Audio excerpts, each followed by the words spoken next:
марсиане.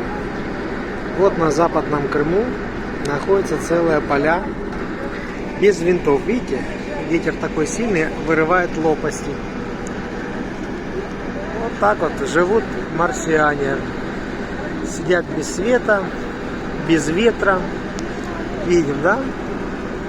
У многих оторваны лопасти и не крутятся. Так что ветровая генерация Крыма очень пустеет. Видим, да? Процентов 10 сломанные винты. Но они даже не шевелятся. Ветра нет. Все, кино не будет.